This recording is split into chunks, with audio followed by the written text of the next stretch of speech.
In the last class, we were discussing about the assignments. So I told you to complete the assignments. I have found that only 35 has done it. So I don't know why you are not doing the assignment. That will be, I mean, it will create a problem for you. Okay. So we will discuss about the questions of the assignments. As I told you, question number 2, that was prove that the safety algorithm requires an order of m n to n square operations. Question number 2, few questions we will discuss. We will discuss today. So let's start the discussion. And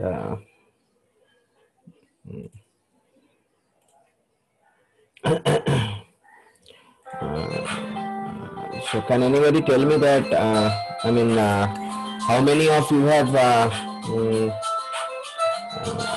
one second.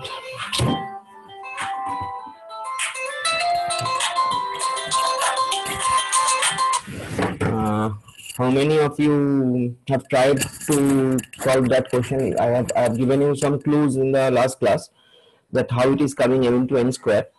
So can you tell me how many of you have tried to solve this? I mean, that it is, this is the question. Prove that safety algorithm requires an order of m into n square operation. How many of you have tried after that? Or how many of you have tried to make it understand? কারা কারা বলার চেষ্টা করেছে একটু বলা যাবে? Yes, sir, করেছি. Okay, so what the logic, have you got the logic? Sir অ্যালগরিদমটা যে লিখালেন না, ওই অ্যালগরিদমটা আমি ভালো করে দেখলাম. তারপর দেখলাম যে এম গুলো রিসোর্স আছে, ওকে আমি অ্যাসাইন করছি ওয়ার্কে. তাহলে ওর টাইম কমপ্লেক্সিটিটা হয়ে যাবে অর্ডার অফ এম. আর এন প্রসেসের জন্য দুবার আমি ইটারেট করছি, দুবার. তাহলে ওর টাইম কমপ্লেক্সিটিটা হবে অর্ডার অফ এন স্কয়ার. তাহলে ওভারঅল অ্যালগরিদমটা যে আছে ওর টোটাল হয়ে যাবে order of m cross n square. Right. Overall algorithm will be order of m into n square. So why m into n square? Because there are two loops actually. There are two loops. One loop is taking care of the number of resources, that is n. Another loop is taking care of the number of processes, that is n. Now if you see the loop which is taking care of the number of processes, it's basically an iterative loop. I mean, loop is iterative, that is different issue. I mean, it's basically you can say that the loop is basically the loop is আমি আবার lock বলছে, lock তো খুলে দিয়েছি, আগে থেকে join করবে না, এই ক্লাস শুরু হওয়ার পর জয়েন করলে না খুব মুশকিল, জানিস তো তোদের. Okay, the thing is এই যে লুপটা, এই যে প্রসেসর লুপটা, এই লুপটা basically more than one time iterate করছে, মোর দ্যান ওয়ান্স এই লুপটা চলছে. সেই জন্য আমরা এনটাকে স্কোয়ার বলছি, তার কারণ এনটা দুবার ঘুরছে. তো আমি সেটাকে একটু দেখাবো তোদের আজকে. একটা প্রোগ্রাম, আমি প্রোগ্রামটা সিকোয়েন্সটা নিয়ে একটু দেখাবো যাতে তোদের আরেকটু বুঝতে সুবিধা হয়. বেসিক্যালি যেটা প্রবলেম হচ্ছে, আচ্ছা তোদের ডেটা স্ট্রাকচারে তোরা টাইম কমপ্লেক্সিটি কি ক্যালকুলেট করেছিস? কখনো করেছিস? তো ডেটা স্ট্রাকচার করছিস বা করেছিস, টাইম কমপ্লেক্সিটি ক্যালকুলেশন কি কখনো হয়েছে? কি করে? ওকে, তাহলে তো you have some basic idea time complexity calculation. I am talking about calculation. Time complexity কত সেটা নয়, যেমন বাবেলসের টাইম কমপ্লেক্সিটি, ওকে, সেটা কি করে ওই বিগোইতে আসছে সেটা কি পেয়েছিস? কখনো করেছিস ক্যালকুলেশনটা? Yes, sir. Okay, so then it will be easy for you to understand. Look at here. Here n is the total number of resource type, as I told you, and n is the total number of processes. Now what we are doing, first of all একটা loop ঘুরছে, দেখো, for I equals to 0, I less than n, I plus plus. এই লুপটা তার মানে কি check করছে? এই লুপটা বেসিক্যালি চেক করছে how many number of resources are there. প্রত্যেকটা রিসোর্সের জন্য চেক করছে. এরপরে দেখো আরেকটা ইনার লুপ ঘুরছে, j equals to 0, j less than n, j plus plus. Okay, now we are checking if not equals to finish j, তার মানে j যদি ফিনিশ না হয়ে গিয়ে থাকে, ওকে, তাহলে আমরা কি বলছি, আমরা একটা বুলিয়ান ভেরিয়েবল টেম্প নিচ্ছি, যে বুলিয়ান ভেরিয়েবল টেম্পটাতে আমরা ট্রু সেট করছি, যে বুলিয়ান ভেরিয়েবল টেম্পটাকে আমরা ট্রু সেট করছি। ওকে, তার মানে কি, যে টেম্পোরারি বলে একটা ভেরিয়েবল নিচ্ছি যেটা বুলিয়ান টাইপ অফ ভেরিয়েবল, তার ভ্যালুটাকে আমরা ট্রু সেট করছি, এটা জাস্ট তোদের বোঝার জন্য। ওকে, তো boolean temp equals to true set করছি। এবার আমরা আরেকটা লুপ চালাচ্ছি। এই লুপটা কোন লুপটা, এই লুপটা হচ্ছে দেখো int k equals to 0 থেকে k less than n, তার মানে এই লুপটা কোন লুপটা, এই লুপটা দেখছে যে রিসোর্স গুলোকে অ্যাসাইন করছে এই লুপটা। ওকে, তাহলে এখানে দেখো তিনটে লুপ তুমি পাচ্ছ, বেসিক্যালি তুমি দেখো তিনটে লুপ পাচ্ছ, কি করে m into n স্কয়ার হলো এখান থেকে বেরিয়ে যাবে, তিনটে লুপ তুমি পাচ্ছ। একটা লুপ হচ্ছে, দুটো লুপ কিন্তু n রিলেটেড, একটা i equals to 0 থেকে i less than n i plus plus, একটা j equals to 0 থেকে j less than n j plus plus। ওকে, এই দুটো লুপ n রিলেটেড, তার মানে এই দুটো লুপ n টাইমস ঘুরছে, তুমি যদি দেখো তাহলে এই দুটো লুপ n টাইমস ঘুরছে, তাই যেহেতু এই দুটো লুপ n টাইমস ঘুরছে তাই জন্য n স্কয়ার হচ্ছে। আর আরেকটা যেটা লুপ, যেটা শুধুমাত্র তোমার রিসোর্স টাইপ গুলোকে ক্যালকুলেট করছে, সেই লুপটা n টাইম ঘুরছে, সেজন্য এবার দেখো এই লুপটা কিন্তু একবারই ঘুরছে, ওর কিন্তু কোনো ইনার লুপ নেই, ওটা কিন্তু একবারই ঘুরছে, এবং ও চেক করছে যদি নিড ম্যাট্রিক্স এর যে j এবং k, মানে হচ্ছে তোমার বুঝতেই পারছো তুমি, k মানে এখানে রিসোর্সটাকে ইন্ডিকেট করছে, j মানে এখানে প্রসেসটাকে ইন্ডিকেট করছে।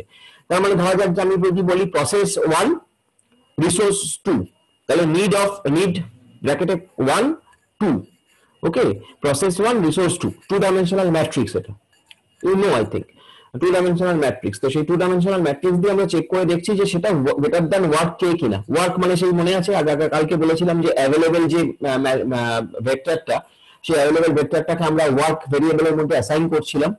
ওকে, তার মানে আমার তো নিড যদি আমার ওয়ার্ক মানে যেটা অ্যাভেলেবল, নিড যদি আমার অ্যাভেলেবলের থেকে বেশি হয়, তুমি জানো নিড যদি অ্যাভেলেবলের থেকে বেশি হয় তাহলে সেটাকে আমার অ্যাসাইন করা সম্ভব নয়, সেজন্য টেম্প ইকুয়ালস টু আমরা ফলস বলছি এখানে। তো যাই হোক, আমার যদি পুরো জিনিসটা এত মানে তোমাকে দেখো তোমার কাছে প্রোগ্রাম লিখতে আসবে না, তোমাকে শুধু জিজ্ঞাসা করতে পারে যে কেন এটা m into n স্কয়ার হচ্ছে। তো m into n স্কয়ার হচ্ছে তার কারণ তুমি এটাই বলবে, এবং এখানে তুমি যেটা দেখতেও পাচ্ছ যে তোমার যে রিসোর্স রিলেটেড যে লুপটা সেটা একবারই আইটারেট করছে, আর প্রসেস রিলেটেড যে লুপটা সেটা দুবার আইটারেট করছে। একটা for integer i equals to 0 থেকে i less than n, এটা একটা প্রসেস রিলেটেড লুপ, আবার আরেকটা হচ্ছে ইন্টিজার j equals to 0 থেকে j less than n, এটা একটা প্রসেস রিলেটেড লুপ। তো এই লুপটা দুবার আইটারেট করছে, যেহেতু এই লুপটা দুবার আইটারেট করছে এবং তোমার রিসোর্স রিলেটেড লুপটা একবার আইটারেট করছে, সেজন্য রিসোর্সটা যেহেতু m ধরেছি, প্রসেসগুলোকে যেহেতু m ধরেছি, তাই জন্য m into n স্কয়ার হচ্ছে। So this is in that way you have to explain it. Okay, in that way you have to explain যে আমার যেহেতু রিসোর্সটা একবারই আইটারেট করছে সেজন্য ওটা n, আমি যেহেতু রিসোর্সটাকে m ধরছি তার জন্য ওটা n, দেখো এই k equals to 0 থেকে k less than n, আর প্রসেসটা যেহেতু দুবার আইটারেট করছে, প্রসেসের জন্য লুপটা যেহেতু দুবার আইটারেট করছে, নাও তোমার কোশ্চেন হতে পারে যে কেন দুবার আইটারেট করছে, তোমার কোশ্চেন আসা উচিত যে why it is iterating two times। তার কারণ হচ্ছে দেখো প্রথমে আমরা first we are finding a thread, আমরা একটাকে চেক করার চেষ্টা করছি যে যে একটা পার্টিকুলার প্রসেসকে আমরা ফিনিশ করার চেষ্টা করছি। What is our target is to finish a particular process by providing its required resources to it. Okay, so that's why we're trying to check it, এবং সেকেন্ডটা যেটা করছি আমরা সেটা হচ্ছে যে এবার আমরা দেখছি যে আমি তো আমার প্রথমটা অ্যাকচুয়ালি যেটা করছে প্রত্যেকটা প্রসেসকে মানে i equals to 0 থেকে i less than n অবধি দেখছে প্রত্যেকটা প্রসেসকে আমি হিট করেছে কিনা, প্রত্যেকটা প্রসেসকে আমি চেক করা হয়েছে কিনা, সেটা হচ্ছে ওই প্রথম লুপটা। সেজন্য প্রথম লুপটার মধ্যে ব্র্যাকেট দিয়ে সেকেন্ড লুপটা তৈরি হচ্ছে। এবার সেকেন্ড লুপটা কি দেখছে, সেকেন্ড লুপটা দেখছে j equals to 0 থেকে j less than n অবধি, এগেন ওই n খানা প্রসেসকে ইন্ডিকেট করছে, এবং ও দেখছে যে কোন প্রসেসের ফিনিশ ভ্যালু, কোন প্রসেসের ফিনিশ, এই যে লিখেছি এখানে যে ইফ নট ফিনিশ j, এই কথাটার মানে কি, আচ্ছা কে এইটা কে বলতে পারবে, নট ফিনিশ j এই কথাটার মানে কি? স্যার মানে ফলস আছে, যদি ফলস আছে তাহলে ট্রু হয়ে যাবে। Exactly, not finished j not equals to true actually. I mean if not finished j equals to true, ঠিক আছে, not finished j equals to true, তার মানে ফিনিশ হয়নি, নট ফিনিশ j মানে হচ্ছে ফিনিশ হয়নি, ঠিক আছে। তাহলে যদি কোনো প্রসেস ফিনিশ হয়ে গিয়ে না থাকে তাহলে আমি কি করব, তাহলে আমি এই প্রসেসটাতে রিসোর্সকে অ্যালোকেট করব। এবার রিসোর্সকে অ্যালোকেট করার সময় আমি কি করব, রিসোর্সকে অ্যালোকেট করার সময় আমি দেখব যে তার যে নিড সেটা আমার ওয়ার্কের থেকে যদি বেশি হয়ে গিয়ে থাকে তাহলে তো সম্ভব নয়, ওয়ার্কের থেকে কম হলে তবেই আমি দিতে পারবো। যদি আমার কোনো প্রসেসের নিড, এই যে নিড জে কে দিয়ে যেটা বোঝানো হচ্ছে যে নিড জে হচ্ছে প্রসেসের, যেটা প্রসেস নাম্বার ইন্ডিকেট করছে, যেটা রিসোর্স ইন্ডিকেট করছে, তাহলে কোনো প্রসেসের নিড যদি আমার অ্যাভেলেবল রিসোর্সের থেকে বেশি হয় তাহলে সম্ভব নয়, তো সেই জন্য ওটা ফলস হচ্ছে, সেই জন্য ওটা ফলস হচ্ছে। So that is basically the thing, that's why it is coming m into n square. দুটো লুপ ঘুরছে, রিসোর্স রিলেটেড লুপ একবার ঘুরছে, প্রসেস রিলেটেড লুপ দুবার ঘুরছে। দুবার ঘুরছে তার কারণ হচ্ছে এইটা, প্রথমটা প্রত্যেকটা প্রসেসকে চেক করেছে কিনা সেটা দেখছি, দ্বিতীয়টা আমরা দেখছি যে প্রত্যেকটা প্রসেসকে ধরে ধরে দেখছি তারা ফিনিশ হয়েছে কিনা, যদি না হয়ে গিয়ে থাকে তাকে অ্যালোকেট করার চেষ্টা করছি, এই হচ্ছে গল্প। So that is why it is like that. Okay, m into n square. তো এটাও মনে রাখতে পারো, এটাও মনে রাখতে পারো। খুব সম্ভবত এরকম ধরনের কোশ্চেন তোমাদের আসতেও পারে অ্যাকচুয়ালি, যদিও তোমাদের সিলেবাসে directly time complexity calculation data স্ট্রাকচারে ছিল না, বাট মানে এইখান থেকে এই একটা কোশ্চেন আসতে পারে। তো দিস ইজ ভেরি সিম্পল, তোমার মনে রাখতে হবে। আর তুমি যদি অন্যভাবে লিখতে চাও, এরকম প্রোগ্রামেটিক্যালি না লিখে তাও লিখতে পারো, যে কারণে আমি আগের দিন বলছিলাম যে প্রোগ্রামেটিক্যালি না লিখে তুমি এরকম লিখতে চাও যে আমার দুটো প্রসেস মেনলি ইউজ হয়, একটা রিসোর্সকে ট্র্যাক করার জন্য, একটা প্রসেসকে ট্র্যাক করার জন্য। এবার প্রসেসকে ট্র্যাক করার জন্য আমার যে লুপটা ইউজ হয় সেটা তার মধ্যে আরেকটা ইনার লুপে ইউজ হয়, দুটো লুপ ইউজ হয় বেসিক্যালি প্রসেসকে ট্র্যাক করার জন্য, যেটা 0 থেকে n অবধি প্রসেসকে ট্র্যাক করে। আর রিসোর্সকে ট্র্যাক করার জন্য আমার একটা লুপ ইউজ হয় 0 থেকে n অবধি, সেই কারণে আমার এটা m ইনটু n স্কয়ার হচ্ছে। এভাবেও লিখতে পারো, আর যদি এইটা লিখতে পারো বা আমি আগের দিন যেরকম ভাবে দিলাম সেটা লিখতে পারো, তাহলে that will be fine, that will be very fine. So that is basically the logic behind this m into n square. বলো এবার এখনো বোঝা গেছে কিনা বলো, বা এখনো কারো ডাউট থাকলে বলতে পারো। if you have still any doubt বলো, কেন দুটো লুপ ঘুরছে, কোন কেন আমি n a what is this and all that, tell me please. এটা অ্যালগরিদম থেকে এক্সপ্লেইন করলেও হবে তো?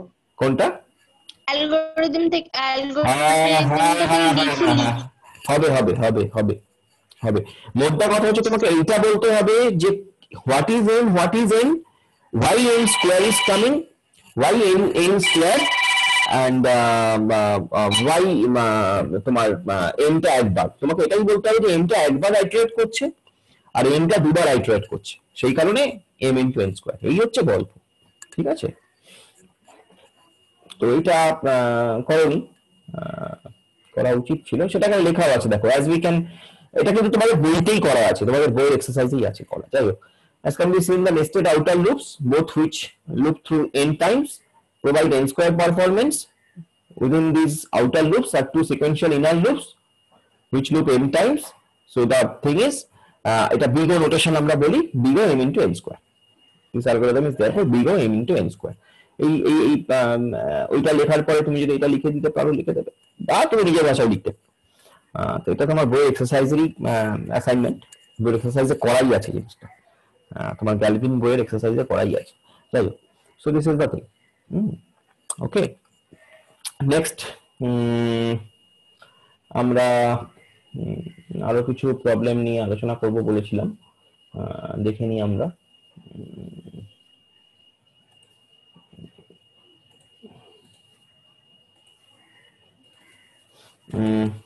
চারের অঙ্কটা আশা করি সবাই পেরেছো।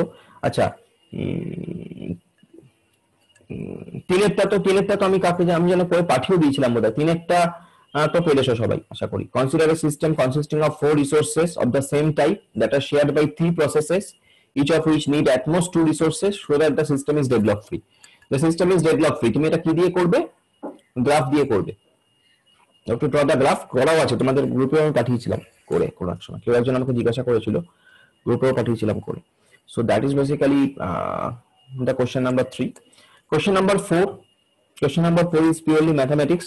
এটাকে আমার করে দিতে হবে। কোশ্চেন নাম্বার 4টা লজ্জা না করে বলো, কোশ্চেন নাম্বার 4টা পেরেছো সবাই বা পারবে সবাই? অনেকেই তো করনি অ্যাসাইনমেন্ট। কোশ্চেন নাম্বার 4টা পারবে না করে দেবো?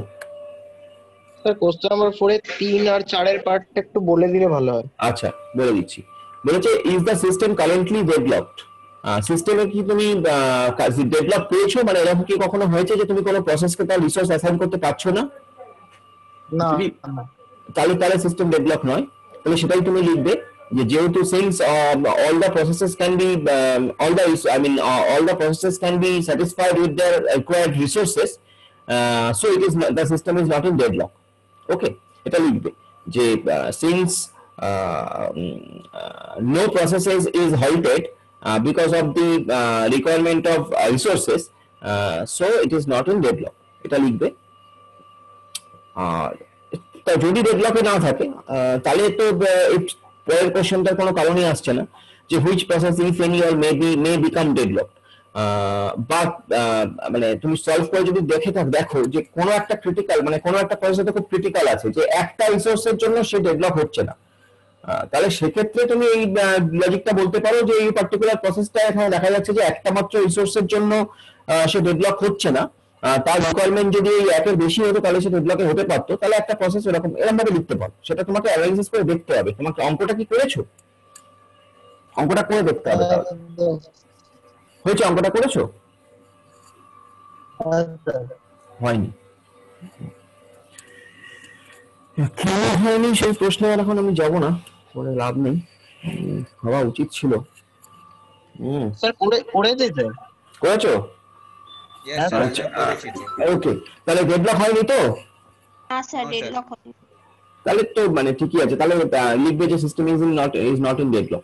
ঠিক আছে, তাহলে তো কোনো অসুবিধা নেই। তাহলে আমি এটা করছি না। তার মানে 4 নম্বরের কোশ্চেনটা তোমার ভয়েড হয়ে যাচ্ছে। 4 নম্বরের কোশ্চেনটা বলবে since no process is in deadlock, তো সেটাই লিখে দেবে যে কিন্তু there is no such chance that any process will come into deadlock, এটাই লিখে দেবে। ওকে, 5 নম্বরের কোশ্চেনটা evaluate the bankers algorithm for its usefulness in real life। So এটা তুমি ওই algorithm যেটা আমরা বললাম যে ব্যাংকিং এর যে সলিউশন, সেই ব্যাংকিং সলিউশন দিয়েই করবে। তুমি বলবে যে in any bank when customers come it is the responsibility of the banker to satisfy their requirement, but every bank starts with a particular amount of money every day so that it can serve all its customers. Now if such scenario happens where a particular customer is coming and withdrawing a huge amount of money, then there is always a chance of creating there is always a chance of like that other customers may not get the support from the bank. So এরকম ভাবে তোমাকে লিখতে হবে in the bankers algorithm. আমরা সেটাই করি, এটা লিখবে যে ব্যাংকার্স অ্যালগরিদমে আমরা we follow this strategy so that every processes can be solved, every processes can get their resources।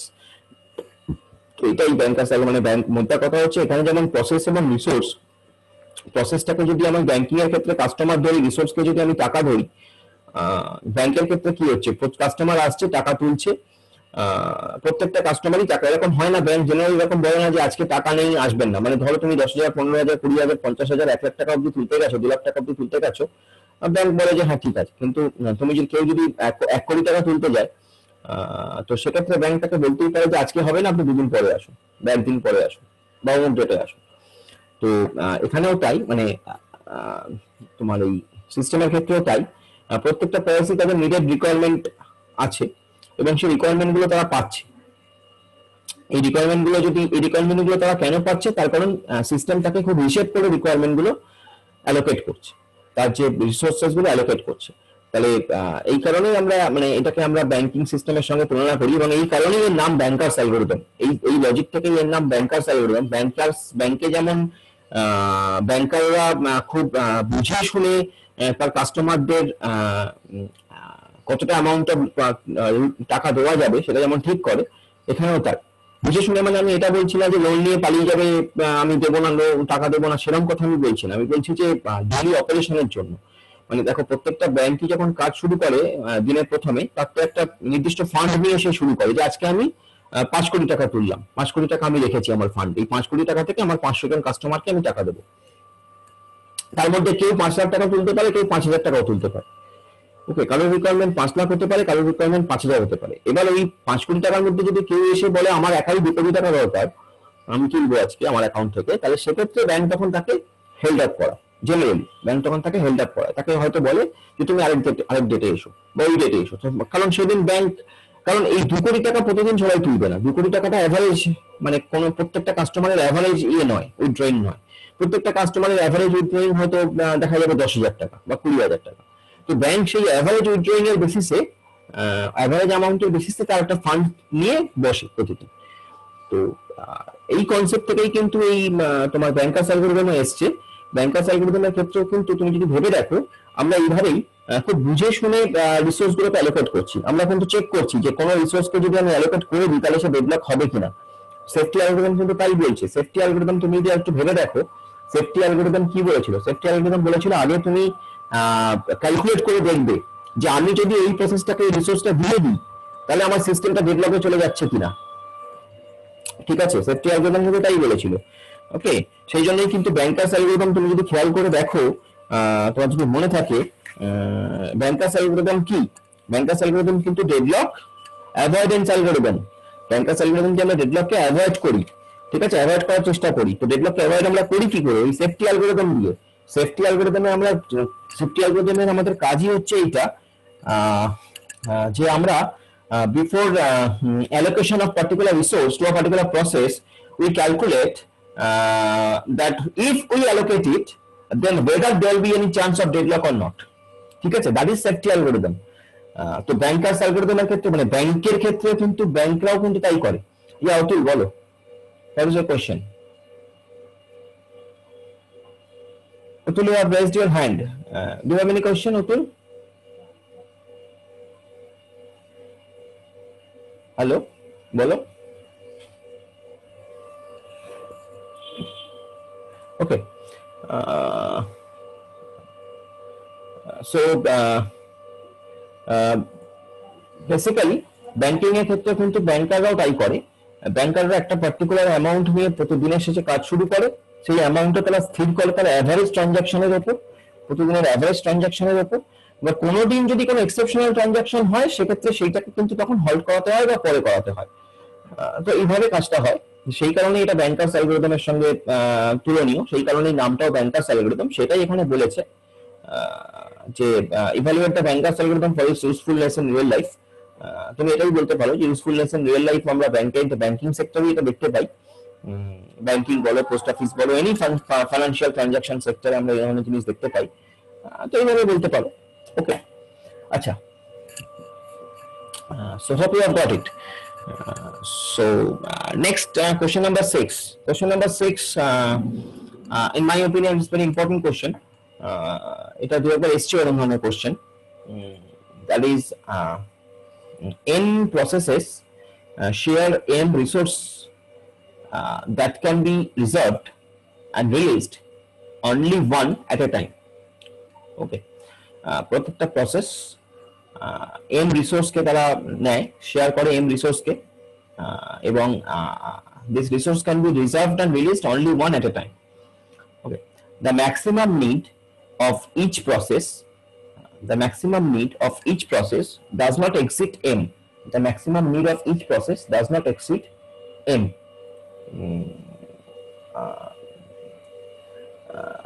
And the sum of the maximum need is less than m plus n. The sum of all maximum need is less than m plus n. This is the question. আমি এই কোশ্চেনটা তোমাদের আগে আরেকবার ভালো করে পড়তে বলছি। কোশ্চেনটা আগে ভালো করে দেখো।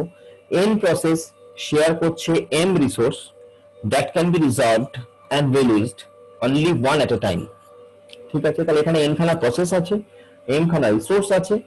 এই n খানা প্রসেস m খানা রিসোর্সকে রিজার্ভ করতে পারে এবং রিলিজ করতে পারে, কিন্তু করতে পারে only one at a time. এটা একটা, এই ফ্যাক্টর গুলো ভালো করে মাথায় রাখো, এটা একটা ফ্যাক্টর। আরেকটা ফ্যাক্টর হচ্ছে the maximum need of each process. প্রত্যেকটা প্রসেসের, প্রত্যেক কটা প্রসেসের ম্যাক্সিমাম নিড কখনোই n কে এক্সিড করবে না। প্রত্যেকটা প্রসেসের ম্যাক্সিমাম নিড কখনোই এম কে এক্সিড করবে না, এটা আরেকটা। প্রত্যেকটা প্রসেসের ম্যাক্সিমাম নিড যেটা সেটা কখনোই এম কে এক্সিড করবে না, এম কে এক্সিড করবে না। এবং the sum of all maximum need will be m plus n. Sum of all maximum need will be m plus n or less than m plus n. এবং তোমাকে বলেছে যে show that a deadlock cannot occur, তোমাকে বলেছে যে deadlock হবে না, এটা শো করতে হবে। ঠিক আছে, তো কিভাবে আমরা এরকম ধরনের প্রবলেম সলভ করব, দ্যাট ইজ দ্য থিং, কিভাবে আমরা এরকম ধরনের প্রবলেম সলভ করব। So let us try to do that, কিভাবে আমরা এরকম ধরনের প্রবলেম সলভ করতে পারি। ওকে, সো আমি তার আগে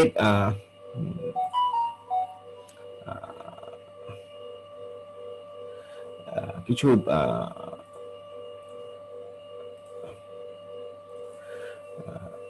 কিছু জিনিস তোমাকে বোঝাবো। সেটা হচ্ছে, দেখো দেখতে পাচ্ছ যে আমরা কনসিডার করছি there are n processes in the system. Okay, আমি ওখানে তাই দেখেছি n প্রসেস, তো there are n processes in the system. কি কি? প্রসেস p1 থেকে pn।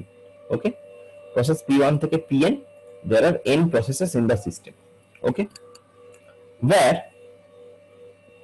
আমি অ্যাজিউম করছি process p1 requires x1 equal, আমাকে বলে দেয়নি যে কোন প্রসেসের কতটা নিড, সেটা তোমাকে বলে দেয়নি। ম্যাক্সিমাম নিডটা বলেছে m, তা এক্সিড করবে না, কিন্তু আমাকে এমনি বলে দেয়নি যে কতটা নিড। তাহলে আমি বলছি যে process p1 requires x1 unit of resource r, যে কোনো একটা রিসোর্স r আছে, তাহলে আমি বলছি তার x1 ইউনিট দরকার p1 এর, p2 এর দরকার x2 ইউনিট, p3 এর দরকার x3 ইউনিট। ঠিক আছে, এন্ড সো অন। এভাবে p1 এর x1 ইউনিট দরকার, p2 এর x2 ইউনিট দরকার, p3 এর x3 ইউনিট দরকার, p4 এর x4 ইউনিট দরকার। সেটা একটা জাস্ট একটা নাম্বার, সেই নাম্বারটা কি আমাদের সেটা মেনশন করার দরকার নেই, একটা নাম্বার।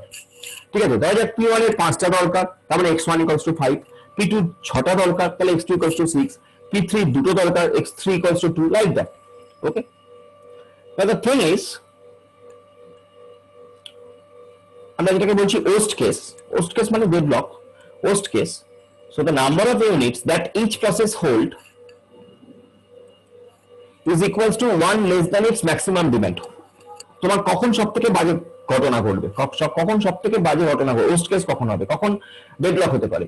যদি প্রত্যেকটা প্রসেসের যতগুলো করে রিসোর্স দরকার, যদি ঠিক তার থেকে একটা কম থাকে, একটা কম থাকলেই তো ডেডলক, একটা কম থাকলেই তো সেই প্রসেসটাকে কমপ্লিট করা যাবে না। সুতরাং একটা কম থাকলেই সেটা ওস্ট কেস, এটা আমরা ধরতে পারি। আমি এটা বলছি না যে একটাই কম থাকবে, আমি কিন্তু তা বলছি না। আমি বলছি যে ধরো সব একটা প্রসেসের 6টা রিসোর্স দরকার, 6টার মধ্যে সে 5টাই পেয়ে গেছে, একটা পাচ্ছে না, সে একটা না পেলে তো সে ডেডলকই থাকবে, একটা না পেলে তো সে কমপ্লিট হবে না। তাহলে তাই জন্য আমরা ওই সিচুয়েশনটাকে ওস্ট কেস ধরছি, এর আর কোনো অন্য কোনো মানে নেই। এমনি কোনো মানে নেই যে স্যার এটাকেই কেন ওস্ট কেস ধরলেন, একটা প্রসেসের তো যা রিকোয়ারমেন্ট তার তো কোনোটাই না থাকতে পারে। হ্যাঁ, থাকতেই পারে, কোনোটাই সে পায়নি, সেটাও হতে পারে। আমি বলছি যে সবকটাই পেয়ে গেছে, একটা পায়নি, তাতেও তো একই কেস। তুমি যদি মানে তীরে এসে তৈরি দেবার মতন তুমি পুরোটাই সাঁতরে ফেলেছিলে, একটুখানির জন্য তুমি পারলে না, so that is the most bad thing. এখানেও তাই, that is the worst case. সেজন্য আমরা ধরছি, কারণ আমাদের তো একটা ক্যালকুলেশন করতে হবে, আমরা তো জিনিসটাকে একটা স্ট্রাকচারে আনবো, তো সেই স্ট্রাকচারে আনার জন্য আমি এটাকে ধরে নিয়েছি। ওকে, যে একটা কম আছে। ঠিক আছে, তো এবার তাহলে প্রসেস p1 আমি বললাম যে তাহলে কি হচ্ছে, প্রসেস p1 এর যদি x1 খানা দরকার হয়, তাহলে এখন আছে প্রসেস p1 এর x1 - 1, প্রসেস p2 আছে x1 - 1, p3 আছে x3 - 1, p1 এর x1 - 1, p2 এর x2 - 1, p3 এর x3 - 1, এতগুলো করে রিসোর্স আছে, একটা করে রিসোর্স কম আছে সবার, যা রিকোয়ারমেন্ট একটা করে রিসোর্স কম আছে। ঠিক আছে, so now the question is, had there been one more unit of resource R in the system could be ensured deadlock free. যদি তোমার প্রত্যেকটা এই প্রসেসকে এই একটা করে রিসোর্স দিয়ে দেওয়া যায়, তাহলে তো কোনো প্রবলেম নেই। ধরো একটা করে কম ছিল, একটা করে রিসোর্স যদি আমি দিতে পারি, তাহলে তো সিস্টেম ডেডলক ফ্রি, তাহলে তো সিস্টেম ডেডলকে যাবে না। বাট সিস্টেম ডেডলকে কখন যাবে? সিস্টেম ডেডলকে যাবে যদি এই একটা প্রসেস, একটা রিসোর্স যেটা বাকি আছে সেটা দেওয়া না যায়। So this is because that unit would be allocated to one of the process and it would get executed and then release it its unit. I mean what I am saying এখানে যে process p1 এর একটা করে একটা resource কম আছে, process p2 এর একটা resource কম আছে, প্রসেস p3 এর একটা রিসোর্স কম আছে। এবার ধরো সেই যে একটা রিসোর্স প্রসেস p1 কে দিয়ে দিলাম, তাহলে প্রসেস p1 কমপ্লিট হয়ে গেল। এরপরে প্রসেস p1 কে সব ইউজ করে দিল সবকটা রিসোর্সকে, তখন প্রসেস p2 কে রিসোর্স দিতে পারলাম। প্রসেস P3 কে রিসোর্স দিতে পারলাম, তার মানে system will be very no deadlock free, যদি এই একটা রিসোর্স দেওয়া যায়। প্রবলেমটা হচ্ছে যদি একটা রিসোর্স দেওয়া না যায় তবেই ডেডলক হবে। ওকে, তাহলে আমরা আগে চেক করে দেখি যে ম্যাক্সিমাম নাম্বার অফ ইউনিট কত হলে একটা প্রসেসকে একটা প্রসেস ডেডলক হচ্ছে। একটা প্রসেস ডেডলক হতে গেলে ম্যাক্সিমাম নাম্বার অফ ইউনিট কত হতে পারে। তাহলে একটা প্রসেস ডেডলকে থাকতে গেলে ম্যাক্সিমাম নাম্বার অফ ইউনিট কিভাবে ক্যালকুলেট করব? ওই x1 - 1 plus x2 - 1 plus x3 - 1 plus xn - 1, কারণ এখানে প্রসেস আছে, প্রত্যেকটা প্রসেসের একটা করে রিসোর্স কম আছে। তাহলে এই প্রত্যেকটা, তাহলে আমার কতগুলো টোটাল তোমার ইউনিট লাগছে? এই x1 - 1 প্লাস x2 - 1 টোটালটাকে প্লাস করলে, এবং সেটাকে যদি আমি প্লাস করি তাহলে আমি কি পাচ্ছি? আমি পাচ্ছি আমি ফর্মুলা অনুযায়ী কি পাচ্ছি? x1 plus x2 plus x3 plus dot xn minus এই প্রত্যেকটা অতগুলো n আছে বলে, n নাম্বার অফ 1 আছে বলে রাদার সেটা মাইনাস n। তার মানে আমি পাচ্ছি হচ্ছে summation of xi minus n। এই জায়গাটা বোঝা গেল কিনা আমাকে বলো আগে, এই জায়গাটা বোঝা গেল কিনা আমাকে বলো আগে। এই যতটুকু এতক্ষণ বললাম এটা খুব ইম্পর্টেন্ট টু আন্ডারস্ট্যান্ড, বোঝা গেল কিনা বলো। এর জন্য কিন্তু কিছুটা ম্যাথমেটিক্স দরকার। তোমাদের এপিজিপি তোমরা পড়েছো কিনা আমি জানি না, এপিজিপিও দরকার নেই। আমি যেভাবে বললাম সেটা বোঝা গেল কিনা বলো, না বোঝা গেলে পরিষ্কার বলবে।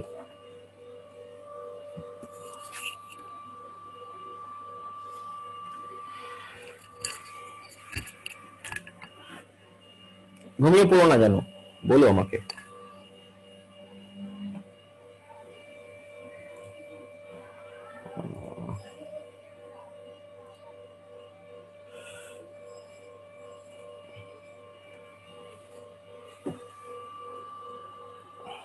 ঘুমিয়ে পড়ো না কিন্তু, হ্যাঁ বারবার বলছি। আমার কাছে, আমি ধরে নিয়েছি আমার কাছে প্রসেস আছে x1 x2 x3, আমার কাছে প্রসেস আছে n নাম্বার প্রসেস আছে আমার কাছে, n নাম্বার অফ প্রসেস আছে আমার কাছে, ঠিক আছে, n নাম্বার অফ প্রসেস আমার কাছে আছে। আমি ধরছি প্রত্যেকটা প্রসেসের রিকোয়ারমেন্ট, প্রসেস নাম্বার 1 এর রিকোয়ারমেন্ট x1, প্রসেস নাম্বার 1 এর রিকোয়ারমেন্ট x1, প্রসেস নাম্বার 2 এর রিকোয়ারমেন্ট x2, 3 এর রিকোয়ারমেন্ট x3, এরকম ভাবে প্রসেস নাম্বার n তার রিকোয়ারমেন্ট xn। কোনো আপত্তি আছে? থাকলে বলো, ইন্টারাক্ট করো আমার সঙ্গে, নাহলে বুঝতে পারবে না। বলো কোনো আপত্তি আছে? ঠিক আছে, ওকে।